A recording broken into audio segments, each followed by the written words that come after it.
C'est encore un grand plaisir pour moi de vous retrouver encore une fois depuis les studios Soteria Media. Et comme vous le savez, nous avons notre émission qui y passe plusieurs fois.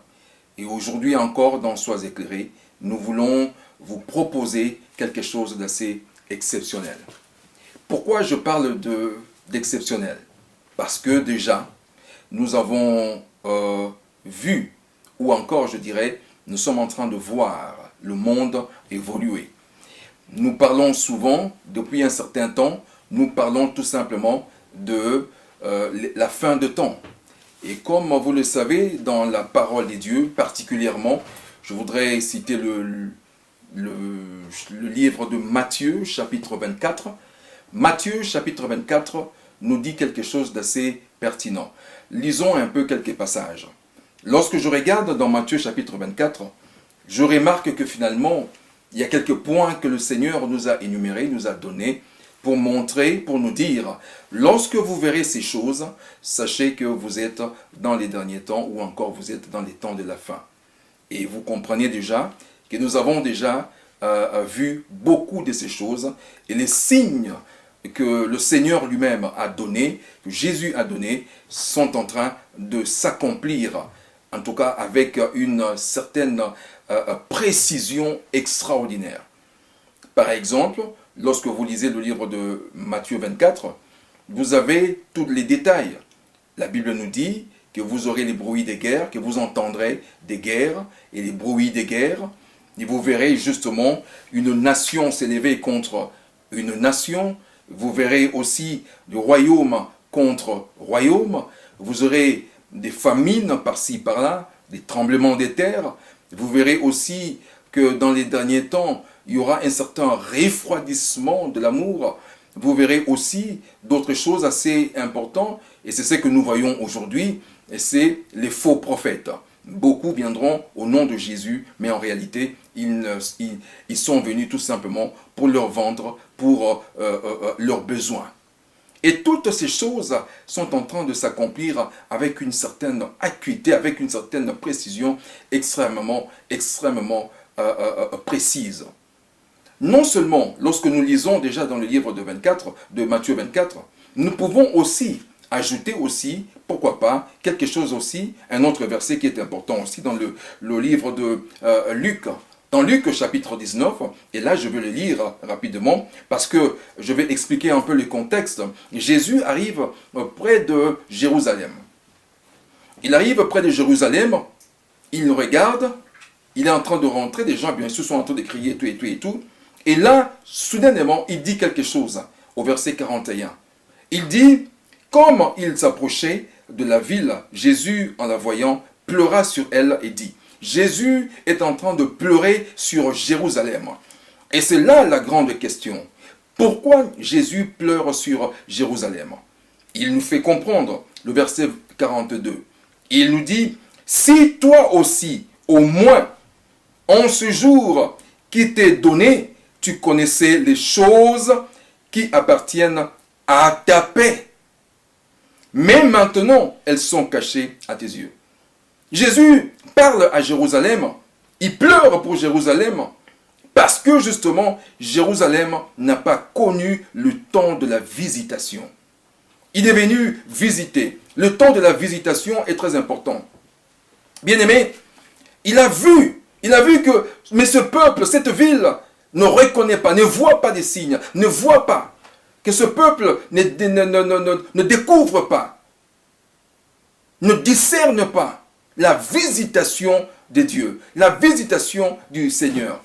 Et là, il enchaîne en disant, ok, puisque Jérusalem, tu n'as pas connu la visitation ou le moment de ta visitation, puisque tu n'as pas connu, parce que tu n'as pas connu, tu ne pouvais pas aussi découvrir les choses qui concernent ta paix. Puisque tu ne l'as pas connu, évidemment, ces choses te sont cachées maintenant.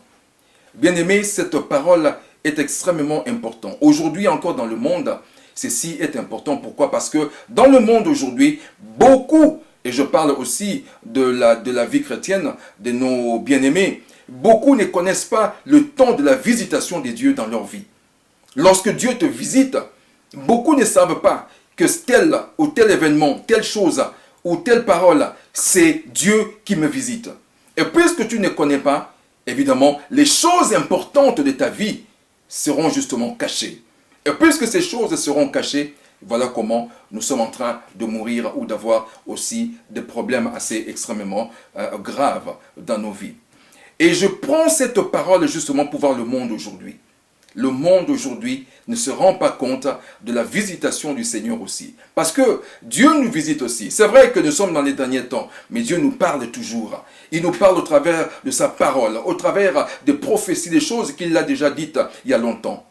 Et en ce moment ici, dans le monde, il y a un accomplissement des prophéties bibliques, des prophéties qui s'accomplissent maintenant, que Dieu a révélées. Il a révélé cela et cela est en train de s'accomplir maintenant.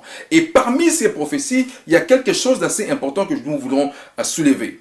C'est d'abord, je ne veux pas dire tout simplement les noms, mais nous allons comprendre cela petit à petit au fur et à mesure où nous allons.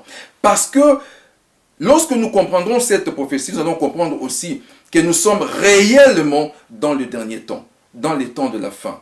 Et très bientôt, à n'importe quel moment, quelque chose peut se passer d'assez grave, d'assez grand, qui va bouleverser complètement le monde. Alors, pour comprendre cela, je vais d'abord prendre quelques passages de la Bible. Je vais aller dans le livre de Daniel au chapitre 2. J'irai également dans le livre de Daniel chapitre 7. Nous allons aussi voir Apocalypse chapitre 13. Et peut-être aussi, lorsque le temps nous permettra, nous allons aussi aller dans Apocalypse chapitre 17. Ces passages ne peuvent pas être interprétés tout simplement de façon isolée. Ils vont ensemble. Parce que ce sont des images, des choses assez fortes que Dieu a montrées. Dieu a montré à Daniel, mais Dieu a montré également à Jean à l'île de Patmos. Pour comprendre cela, comprenons d'abord ceci. Le livre de Daniel, ainsi que le livre de Apocalypse, que nous appelons Revelation en anglais, renferment des images assez fortes, et il nous suffit tout simplement de pouvoir interpréter ces images-là. Mais pour interpréter ces images-là, il faut aller dans les Écritures pour comprendre les choses que Jésus a dites et pour les comparer avec le monde aujourd'hui tel que nous voyons. Alors je l'ai dit tout à l'heure dans l'introduction qu'il y a une prophétie qui est en train de s'accomplir, qui s'est accomplie et qui est en train de s'accomplir aussi avec une précision extraordinaire. Et vous allez comprendre pourquoi je parle de cette prophétie. Je voudrais que nous puissions aller dans le livre de Daniel au chapitre 2. Quelque chose, je ne pourrais peut-être pas lire tout, mais je vais justement vous donner un peu qu'est-ce qui est autour de ce chapitre, précisément. Vous comprendrez que le roi a eu un rêve. Le roi a eu un rêve, et finalement, le matin, il se lève, il a oublié son rêve. Il a oublié son rêve, il ne sait plus de quoi il en était question. Et il appelle évidemment des sages, puisque les sages sont là, ils sont là pour lui dire des choses, pour lui révéler des choses. Il les appelle, il dit, venez, dites-moi le rêve que j'ai eu et j'ai oublié. Et donnez-moi également la signification. Bien-aimés, ils ont essayé, mais ils n'ont pas pu. De toutes les façons, l'un de sages dira, non, si vous, au moins, vous nous disiez au moins le rêve, nous, on va vous donner l'explication. Alors que le roi voulait justement avoir et le rêve et l'explication. Et ça a été un peu terrible pour eux. Et finalement, le roi décidera de les tuer tout ça. Bien-aimés, et tout ceci se passe dans Babylone. Et voilà que finalement, quelque chose, on vient appeler tous les sages puisqu'on va les amener, on va les tuer. Et puis on arrive chez Daniel. Daniel également apprend l'histoire. Il dit non, demandez au roi de nous donner un temps. Moi je ne pourrais peut-être pas interpréter, mais je sais quelqu'un qui peut interpréter ce rêve, qui peut aussi révéler le rêve du roi. On lui donnera quelques jours et Daniel ira dormir. Et après, bien sûr, après avoir prié, le Seigneur lui révélera le rêve. Et il va revenir maintenant devant le roi pour lui dire, le roi, voici ce que nous avons, voici ce que vous avez rêvé. Et c'est précisément ce chapitre 2 qui est très important. Et il devient encore plus important lorsque nous lisons à partir du verset 31. Lisons un peu petit à petit. Qu'est-ce que le roi a vu? Et qu'est-ce que Daniel a vu également dans ce rêve? Daniel lui dit ceci. Il dit, ô roi, tu regardais et tu voyais une grande statue. Cette statue était immense et une splendeur extraordinaire. Elle était debout devant toi et son aspect était terrible. Automatiquement, le roi a surgi parce que Daniel venait de lui montrer le rêve. Il disait que non, vous avez fait un rêve à propos d'un statut. Et il continue. Il dit, verset 32, la tête de cette statue était d'or pur. Sa poitrine et ses bras étaient d'argent. Son ventre et ses cuisses étaient d'airain. Ses jambes de fer. Ses pieds en partie de fer et en partie d'argile. Du coup, le roi s'est souvenu, il a dit, effectivement c'est ça. C'est ça le rêve. Bien aimé, cette statue, bien que cela a été donné pendant à ce temps-là, aujourd'hui encore, cette statue nous parle encore. Pourquoi? Nous allons aller dans les détails. Je crois que les images que vous allez suivre vous montrent déjà la statue et vous avez vu les parties qui ont été énumérées sur cette statue. La tête de cette statue était en or d'abord et deuxièmement sa poitrine et ses bras étaient en argent. Son ventre et ses cuisses étaient d'airain. Et ensuite ses jambes de fer. Et ses pieds en partie fer et en partie d'argile. Et lorsque vous regardez très bien, vous verrez qu'il y a au moins 5 parties importantes sur ce statut. Et c'est là où nous voulons commencer à découvrir quelque chose d'assez important. Pourquoi aujourd'hui encore ce statut a encore une importance? Comme je l'ai dit, les images que vous suivez pourront déjà vous donner l'idée et vous comprenez de quoi nous voulons parler. Parlons un peu de la tête, parce que ça a été expliqué après. Daniel a commencé à expliquer toujours qu'est-ce que cela signifiait. Il a parlé au verset 34, il dit, tu regardais lorsqu'une pierre se détacha sans le secours d'aucune main, frappa les pieds de fer et d'argile de la statue et les mit en pièces. Comprendrez qu'une pierre est venue de quelque part et du coup a détruit la statue plutôt. Mais non seulement cela, il nous dit encore quelque chose, il continue au verset 35, il dit, alors le fer, l'argile, l'airain, l'argent, l'or furent brisés ensemble et devinrent comme la balle qui s'échappe d'une aire en été. Le vent les emporta, nulle trace n'en fut retrouvée. Mais la pierre qui avait frappé la statuette, la statue devint une grande montagne et remplit toute la terre. C'est vrai que ça ne s'arrête pas là. Il y a autre chose. Lorsque vous lisez ce chapitre, vous allez jusqu'en bas et vous allez voir, nous allons revenir sur cela. Vous comprendrez qu'il y a un passage assez important que je lirai tout à l'heure. D'abord, commençons par décrire la statue. On nous fait comprendre que la tête, c'est en or. Et comme vous le savez, c'était Babylone. Parce que Daniel a commencé à expliquer. Il a expliqué cela après. Il a expliqué que le roi, comment il y aurait une succession des empires. Il a parlé, la tête c'était Babylone, évidemment depuis 605 à 538 avant Jésus-Christ. Et puis il y a eu une il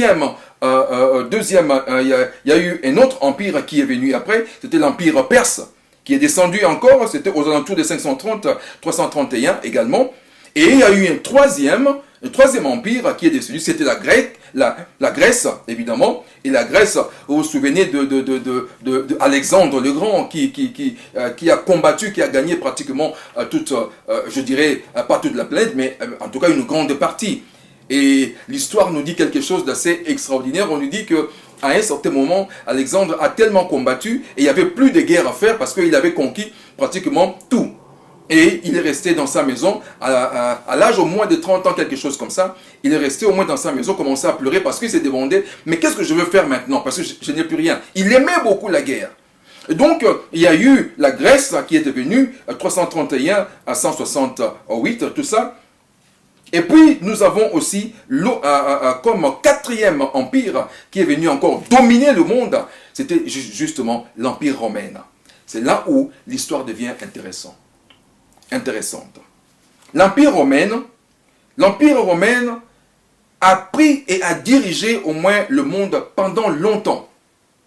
Et c'était pratiquement, je dirais, l'empire qui a le plus tenu, ou bien qui est resté le plus longtemps, justement.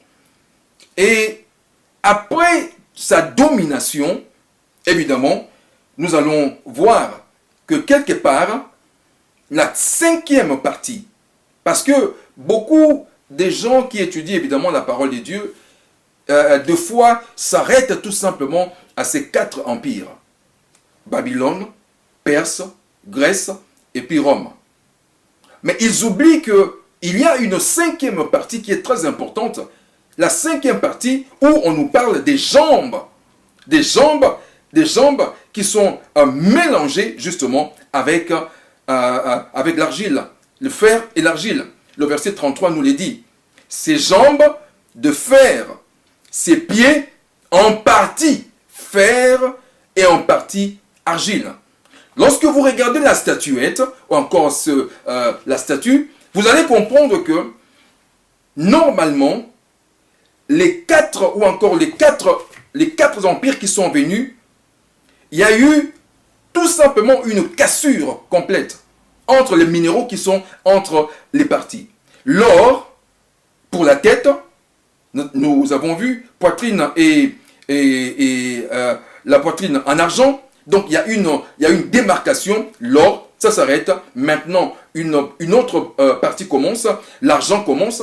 Et automatiquement, ça s'arrête aussi. L'argent aussi finit. Et puis on prend les reins qui commencent. Et après les reins, c'est justement le fer.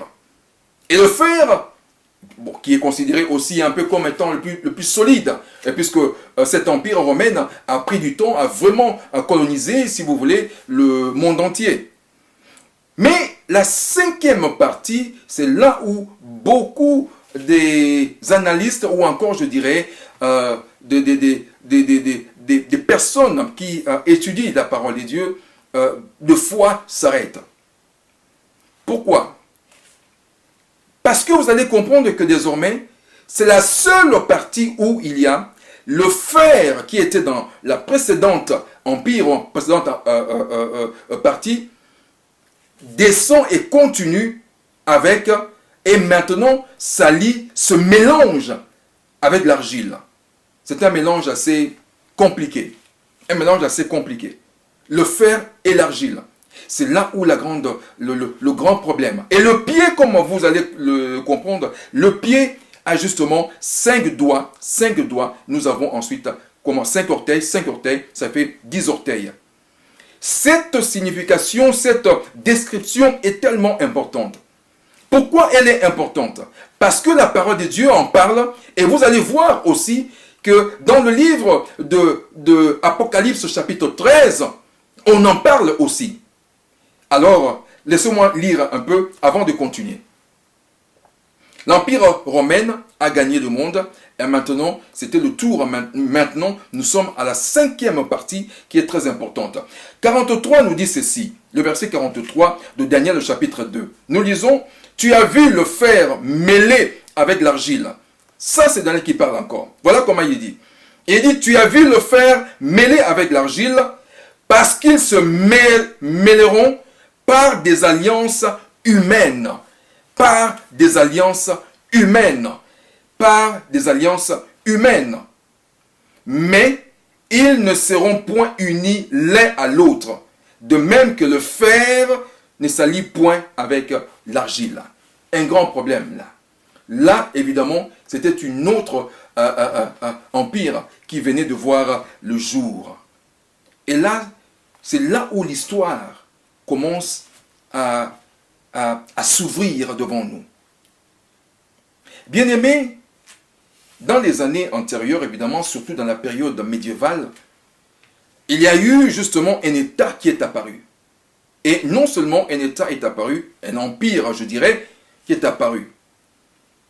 Qu'est-ce qui s'est passé? À l'époque, le pape qui dominait à cette époque, bien sûr, était pape sur l'ensemble de l'Église catholique, mais il ne pouvait pas dominer le monde, il ne pouvait pas dominer partout. Et le roi également, à l'époque aussi, qui était là, ne pouvait pas aussi dominer partout. Et qu'est-ce qui s'est fait? Qu'est-ce qui s'est passé? Ils ont fait ensemble, évidemment, une alliance. Après avoir fait cette alliance, quelque chose se passe. Et précisément, au mois de décembre, le 25 décembre, le 25 décembre 800, le 25 décembre 800, le pape Léon III va introniser, va ordonner, si vous voulez, ou bien introniser, le roi Charlemagne. Charlemagne, que beaucoup connaissent d'après l'histoire. Alors, il va l'introduire, il va le couronner empereur. Mais quelque chose se passe d'assez important parce qu'il dit, pendant ce couronnement, il le dit ceci, il dit, il va le couronner comme empereur de la Sainte Empire romaine. Il y avait avant l'Empire romain qui était le pied, le fer. Mais là maintenant, lorsqu'il a introduit l'empereur Charlemagne, il va lui donner le nom, il va l'introniser comme étant l'empereur de la Sainte Empire romaine. Désormais, Charlemagne et le pape Léon III feront ensemble une alliance et domineront le monde. Ils vont diriger le monde. Et c'est cet empire-là qui a dominé le monde au moins pendant 1000 ans. Extraordinaire. Au moins pendant 1000 ans. Et comme vous le savez, Charlemagne était un Allemand. Il vient justement de la Germanie, comme on dit. Donc, qu'est-ce qui va se passer après? Ils vont faire cette alliance et désormais, ils vont diriger ce monde comme ça en alliance. Ça, c'est extraordinaire. David a dû expliquer, plutôt Daniel expliquera cela au roi, mais l'histoire va commencer à nous éclairer, à sortir devant nous, des choses vont commencer à se passer petit à petit devant nous. Donc, le 25 décembre 800, le pape Léon III va introduire Charlemagne comme étant l'empereur de la Sainte Empire romaine. Et il va régner pendant 1000 ans. Il va régner pendant 1000 ans.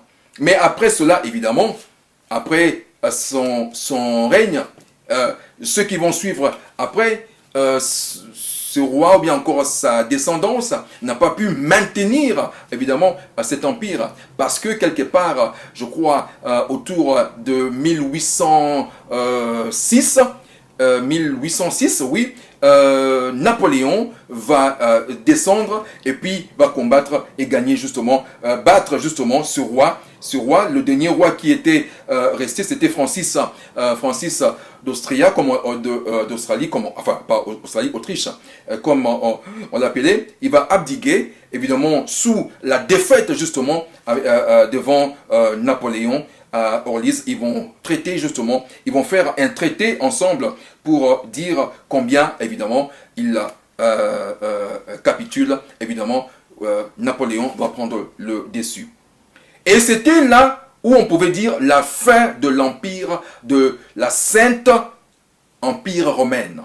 Pas l'Empire romaine, la Sainte Empire romaine. C'était la fin de la Sainte Empire romaine. Évidemment, on a dit que c'était la fin. Mais quelque part, ce n'était pas aussi la fin. C'était un peu comme quelque chose qui était en léthargie et attendant le bon moment pour ressurgir. Eh bien, bien-aimés, laissez-moi encore une fois de plus vous donner, selon l'histoire, évidemment, ce qui se passe en ce moment ici-là. Aujourd'hui, lorsque nous regardons l'histoire aujourd'hui, nous comprendrons que les choses se passent assez différemment.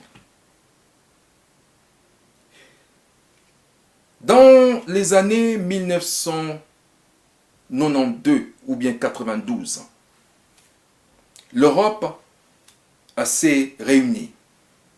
Et l'Europe a décidé de se réunir et de faire un marché commun. Non seulement de faire un marché commun, mais de faire une union ensemble. Comme un grand, vaste pays comme les États-Unis, par exemple, d'Amérique. Est-ce qu'on peut avoir les États-Unis d'Europe? Évidemment, des idées commençaient à germer. En 1992, ceci a pris forme. Évidemment, beaucoup se sont retrouvés. Le marché commun a eu lieu. À l'époque, c'était justement 12 pays, tout simplement. Bien aimés, c'est là où ça devient intéressant. Suivez-nous parce que la prophétie est en train de s'accomplir avec une précision extraordinaire. La Bible nous a fait comprendre que l'Antichrist viendra justement, sortira justement de cette entité qui va naître et qui est justement cette puissance sur laquelle l'Antichrist va régner et puis qui va à partir de là mettre sa base pour régner dans le monde. La Bible nous le montre clairement. Pourquoi? Je vais vous donner quelques exemples après. En 1992, le marché commun est là. Le traité de Maastricht, évidemment, c'était justement une union politique ensemble. Mais le but était d'aller plus loin. Ils ont décidé qu'ensemble, quelques années après, on aura une monnaie unique, et pourquoi pas un président, et tout le reste, et une constitution. Et si vous vous souvenez très bien, en 1999, évidemment, l'euro est né. Évidemment, tout le monde, on avait commencé à utiliser l'euro. Mais toujours, l'idée continuait parce qu'il fallait maintenant agir, mettre également une constitution. Lorsqu'ils sont en train de travailler sur cela pour avoir une constitution, quelque chose d'autre apparaît. En 2004-2005, ils ont voulu voter une constitution, mais comme vous le savez, la France avait dit non, par une petite marge, et la Hollande également, et donc ça a été abandonné. Mais néanmoins, l'idée continuait toujours. Mais quelque part après, d'autres pays ont fait éruption, ont fait alliance. Ils sont rentrés également dans ce marché commun jusqu'à avoir 25 pays. Juste à ces 25 pays, c'est là où maintenant, au traité de Lisbonne, c'est là où maintenant, qu'au lieu parce que la constitution, en termes clairs, beaucoup n'en voulaient pas, ne voulaient pas une constitution. Mais ils voulaient autre chose, quelque chose qui peut les réunir. Alors un politicien a eu l'idée de dire que non, écoutez, au lieu de dire constitution, disons tout simplement un traité. Parce qu'un traité, c'est plus facile, tout le monde comprendra. Mais comme vous le savez, vous et moi, un traité, très souvent, c'est aussi une constitution qui ne dit pas son nom. Donc finalement, et ces 25 pays, ils vont finalement adopter ce traité qu'on appelle aujourd'hui le traité de Lisbonne. Ce traité de Lisbonne a été né. Juste à ce moment-là, bien aimé, il y a eu la renaissance de l'Empire, la Sainte Empire romaine, que beaucoup n'ont pas su. Mais certaines personnes, des gens de ce monde, lorsque vous regardez évidemment les journaux, les magazines, de ce monde, beaucoup ont compris cela et d'ailleurs Times Magazine en a sorti aussi des articles, même maintenant aussi il continue de faire sortir des articles, des trompettes. Par exemple aussi, je crois que c'est un magazine allemand, quelque chose comme ça.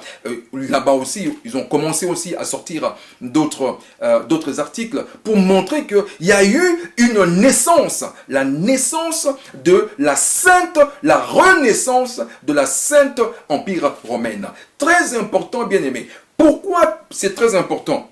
Pourquoi ceci est très important? Très important. Pourquoi? Parce que cette renaissance nous montre quelque chose d'assez exceptionnel dans la parole de Dieu. Et il nous montre des choses assez extrêmement importantes dans la parole de Dieu. La renaissance de la Sainte Empire romaine est un clou important dans les prophéties bibliques.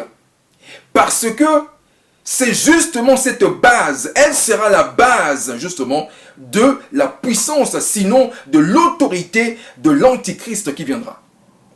Nous allons les développer tout autour de nos émissions. Petit à petit, vous allez les comprendre. Alors, certains peuvent dire, mais non, ce n'est pas la renaissance de la Sainte Empire romaine. Mais si, c'est la renaissance de la Sainte Empire romaine. Et ce qui est important dans cette... Et d'ailleurs, je m'en vais vous donner quelques points. Laissez-moi vous donner quelques points, quelques caractéristiques qui vont vous montrer justement que nous sommes justement dans le temps de cette prophétie extrêmement important. La renaissance de la Sainte Empire romaine. Pourquoi?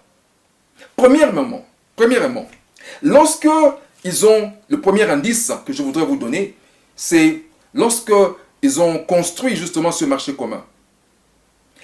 Ils ont sorti d'abord la monnaie, leur monnaie. Et la monnaie, à l'époque, s'appelait l'écu.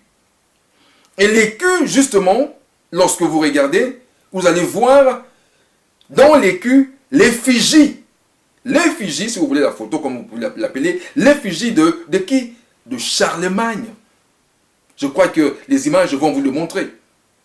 L'écu est sorti avec l'effigie de Charlemagne. Pourquoi Charlemagne? Ils n'étaient pas obligés. Mais ils ont sorti cela. Ils savent ce qu'ils font. Deuxième indice, assez important aussi. Deuxième indice, lorsque nous avons l'Union européenne a aussi une page dans ce magazine dit Économiste. Et c'est cette page-là où on parle simplement de l'Union européenne, des choses de l'Union européenne, pour avancer les idées, les choses qui contribuent, qui concernent l'Union européenne. Évidemment, cette page-là, vous savez quel est le nom de cette page? Charlemagne. La page Charlemagne. Je crois les images, je vous les montre également. Troisième indice, qui est aussi important. Toujours dans cette troisième indice, vous allez voir aussi, ils ont fait un prix. Il y a un prix de l'Union européenne. Un prix qui est décerné pratiquement chaque année aux jeunes ou encore à d'autres personnalités de ce monde. Et parmi d'ailleurs les personnalités qui ont reçu ces prix, vous avez Bill Clinton en a eu, le pape vient d'avoir également, les jeunes, beaucoup de gens en tout cas ont reçu ce prix de l'Union européenne. Eh bien, bien-aimés, si vous pouvez un peu deviner, le nom de ce prix, c'est également le prix Charlemagne. Vous avez l'écu Charlemagne, vous avez la page Charlemagne, vous avez le prix Charlemagne. Mais ce n'est pas fini. Il y a aussi, vous savez, les médailles qu'ils portent. Les médailles qu'ils portent, comme on donne aux Jeux Olympiques, des médailles or, argent et bronze. Et sur cette médaille, sur la médaille évidemment, il y a justement l'effigie de Charlemagne. Comprenez un peu, il y a l'effigie de Charlemagne. Encore une fois, tout est centré sur Charlemagne. Et puis, pour votre gouverne, vous devez comprendre que le prix Charlemagne avait déjà commencé à Aachen. Aachen, c'est une ville d'Allemagne où il est dit que c'est là-bas où le corps de Charlemagne repose dans une, je sais pas, basilique ou temple, quelque chose comme dans une église. C'est là-bas. Et c'est là-bas où ce prix a commencé déjà aux alentours de 1950. Beaucoup ont eu ce prix. Des gens qui font avancer quelque chose, qui font avancer évidemment cet empire romain, si vous voulez, cet empire, cette sainte empire romaine, des idées évidemment qui peuvent consolider cela. Et ces gens, ce sont ces personnes-là, évidemment, qu'on donne ce prix Charlemagne. Ok, quatrième indice, cinquième si vous voulez. l'immeuble de l'Union européenne en Belgique. Moi, je ne savais pas. Mais après recherche, c'est là où j'ai compris. Cet immeuble-là s'appelle l'immeuble Charlemagne. Vous comprendrez? Charlemagne, l'immeuble Charlemagne. Vous avez l'écu, la monnaie Charlemagne, vous avez la page de publicité des économistes, encore la page Charlemagne, le prix Charlemagne, les médailles Charlemagne, l'immeuble Charlemagne. Ceci pour vous montrer que c'est exactement la renaissance de la Sainte Empire romaine. Mais qui aujourd'hui a un autre nom tout simplement. Mais le reste, tout est complètement dedans. Tout ce que vous avez comme indice est là. Voilà pourquoi, bien aimés, ces choses sont extrêmement importantes. Important pourquoi c'est une prophétie qui s'accomplit parce que quelque chose va se passer autour de cet empire ou encore de cette Union européenne que nous appelons aujourd'hui Union européenne. Quelque chose va commencer à se passer. L'Union européenne aujourd'hui a un président. L'Union européenne a aujourd'hui un ministre des Affaires étrangères. Ils ont une politique commune, comme on dit. Ce sont les États, si vous voulez, les signes d'un État concret, tout simplement. Et c'est là où la Bible nous parle justement de cette alliance qui est faite entre le fer et l'argile. La Bible nous a dit que ce sera les alliances humaines. Et cette renaissance de l'Empire, de la Sainte Empire romaine, cette union, cette base-là, c'est cette base-là sur laquelle l'Antichrist va régner, justement, sortira et prendra justement le règne. Parce que ça sera une base de son pouvoir. Vous allez comprendre cela dans les prophéties que nous allons donner, que nous allons expliquer après également pour cela. C'est pour vous dire que, bien aimés, c'est une partie importante de la prophétie biblique qui vient justement de s'accomplir.